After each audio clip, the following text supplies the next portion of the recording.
الحمدللہ رب العالمین والصلاة والسلام علی سید الانبیاء والمرسلین۔ ناظرین کرام، ہم آپ کو اپنے پروگرام آپ کے دینی مسائل اور ان کا حل، اس میں ہم آپ کو خوش آمدید کہتے ہیں۔ اس پروگرام میں ہم آپ کے سوالات کے جوابات پیش کرتے ہیں۔ ہمارے ایک فالوور جو ہے انہوں نے کومنٹس میں سوال کیا کہ جو جمعہ کا خطبہ ہوتا ہے اس میں حضرت سیدتنا فاطمۃ الزہرا رضی اللہ تعالیٰ عنہ کا ذکر کیا جاتا ہے، جبکہ آپ کی جو 3 بہنیں ہیں نبی اکرم صلی اللہ علیہ وسلم کی بقیہ جو 3 شہزادیاں ہیں ان کا ذکر کیوں نہیں کیا جاتا؟ تو دیکھیں، ان کا ذکر کرنے سے منع بھی نہیں کیا گیا۔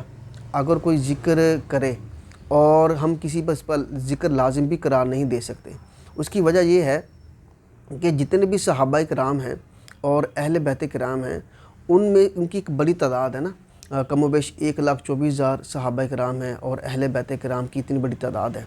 تو چند ایک جو نامور شخصیات ہیں ان کا ذکر کیا جاتا ہے۔ اب اتنے بڑے صحابہ کرام کی تعداد ہے، ان میں سے خلفائے راشدین کا ذکر کیا جاتا ہے، اور اسی طرح جو ہے وہ اہل بیت کرام میں سے حسنین کریمین کا اور حضرت سیدتنا فاطمۃ الزہرا رضی اللہ عنہ کا، اور آپ نبی اکرم صلی اللہ علیہ وسلم کے جو 2 چچا ہیں حضرت سیدنا حمزہ اور حضرت سیدنا عباس رضی اللہ عنہما کا ذکر کیا جاتا ہے۔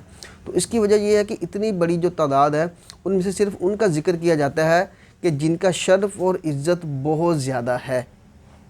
اچھا، پھر دیکھیں، اگر اس اعتراض کو ہم تسلیم کر لیتے ہیں، بقیہ جو 3 شہزادی ہیں ان کا ذکر بھی کر دیتے ہیں، پھر اعتراض کرنے والے تو اعتراض کرتے ہی رہتے ہیں، ان کا کام اعتراض کرنا ہے۔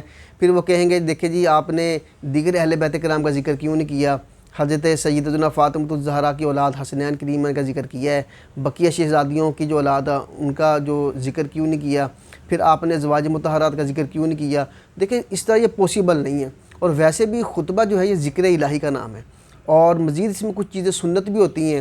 مثال کے طور پر پہلے خطبے میں جو ہے وہ مسلمانوں کو واعظ و نصیحت کی جاتی ہے، دوسرے خطبے میں دعا کی جاتی ہے، کم از کم ایک آیت ہوتی ہے۔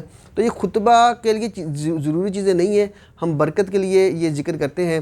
ویسے بھی کوئی بھی خطبہ ہمارا فکس نہیں ہے، ہر واعظ ہر خطیب جو ہے وہ جو ضروری چیزیں ہوتے ہیں اس کا خطبے میں اس کو بیان کرتا ہے جو اس کا وہ دل کرتا ہے۔ ہر خطیب جو ہے ان شخصیات کا ذکر بھی نہیں کرتا، تو اس لیے جو ہے یہ اس کا جواب ہے۔ تو اللہ پاک ہمیں اپنے تمام صحابہ و اہل بیت کا ادب کرنے کی توفیق عطا فرمائے۔